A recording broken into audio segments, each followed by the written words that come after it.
spit I was spitting? Fuck out. That's my new style. Hey, have a good summer. I don't want to deal with a single mother. I don't want to deal with a woman that's over 200 pounds. All right, I get it. I promise. I got it the first time, I got it the second time, I got it the third time. Oh, you got it. Okay. Well, get this. I'm about to get you for taking this brother's video out of context. Let's get it. Now, I'm sure at least a few of y'all have seen this video of this person or another TikToker taking this brother's podcast and his words completely out of context. This brother was talking to a woman about the fact that men are ashamed for having their dating preferences, which we are. And by the end of this video, I will have proven without a shadow of a doubt that this TikToker, amongst others, completely, manipulatively, and strategically took this out of context just so they could critique it. Let's get it. Was it me? Did I come up to you with a Glock and tell you to go put your penis in that single mother over there or else I'm gonna shoot? I don't recall doing that at any point. You don't want to sleep with these women? Don't.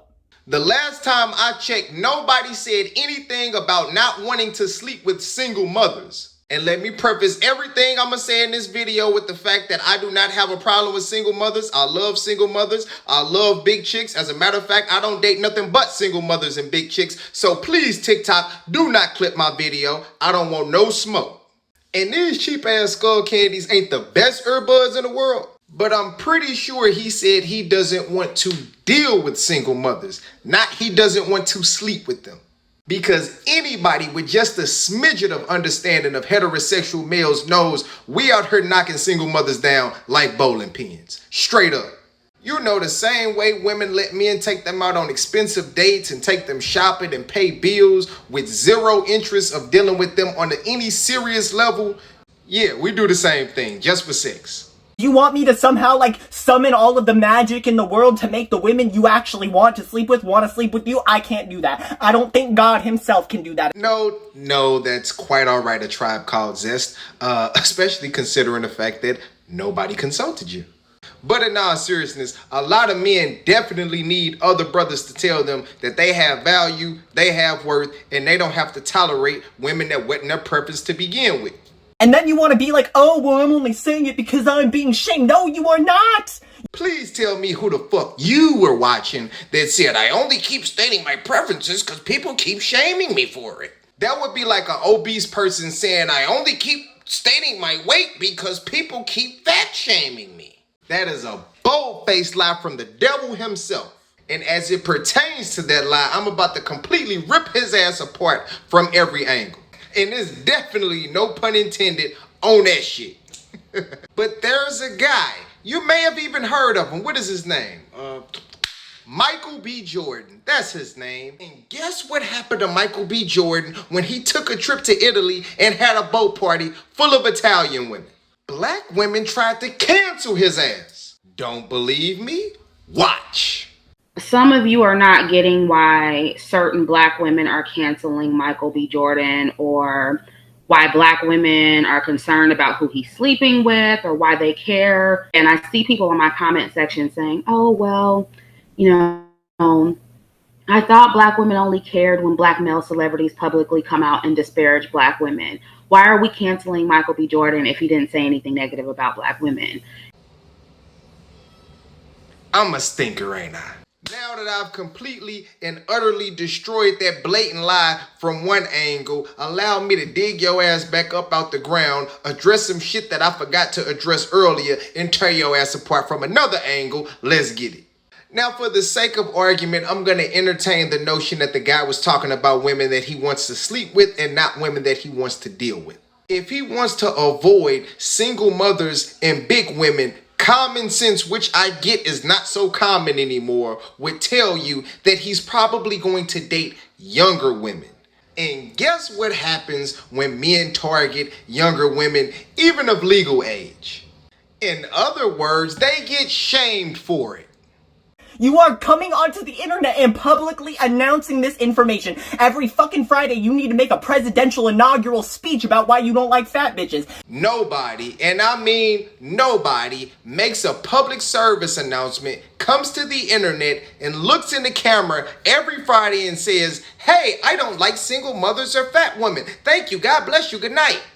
Podcasts are 1.5 hours to 3.5 hours long, so obviously they're conversational, in which 99.999% of the time they're gonna have talking points, and the dating preferences of men are a part of those talking points. I absolutely refuse to believe that you are just walking into Walmart and everybody there just somehow senses that you've never stuck your schlong inside of a fat woman before, and then they all like start running after you with pitchforks. What the no, that's not how that works. You are absolutely correct. That's not how it works. Nor did anybody say that's how it works. How it works is men are on a podcast having a conversation, you know, like the one that you reacted to, and then a bunch of TikTokers get a hold of it and they completely take it out of context, you know, like you did. Or men are on social media telling other men what they should avoid and not tolerate in the dating game from certain types of women. Those women see it and try to cancel the guy. Or you're an actor on vacation in Italy having a boat party with a bunch of Italian women, a bunch of black women see it and try to cancel you.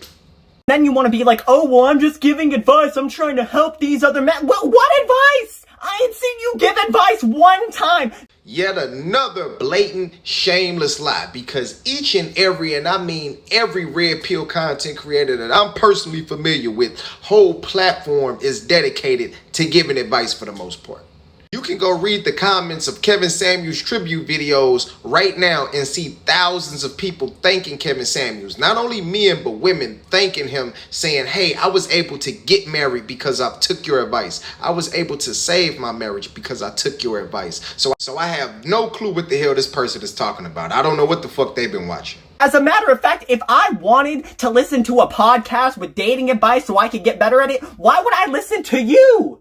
You clearly you don't have much success in this department. You're so goddamn bitter about it all the time. You're not married or anything. Well, I wouldn't want to listen to like a married man talk about it, or a man who's like been successful with it. What do you mean by successful? Because the phrase dating with a purpose is proof that not everybody has the same goals in the dating game. Because if you ask this dude, success in the dating game just means he has a constant flow of different women to sleep with. And if you ask that dude, success in the dating game means he has a beautiful, feminine, submissive wife to come home to every night. Everybody is different, so please tell us who the hell gave you the stamp to say who's successful and who's not in the dating game. But you know what I find interesting? I never hear women and people like the person that I'm reacting to, I never hear them say that a woman is successful or unsuccessful in the dating game because she is or isn't married.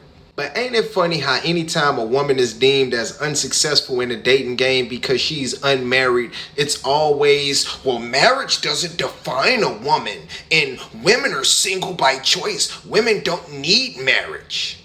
Meanwhile, he just completely invalidated this brother's advice simply because he's not married, which further reinforces the fact that all of these different demographics are diametrically opposed to heterosexual men. Real speak.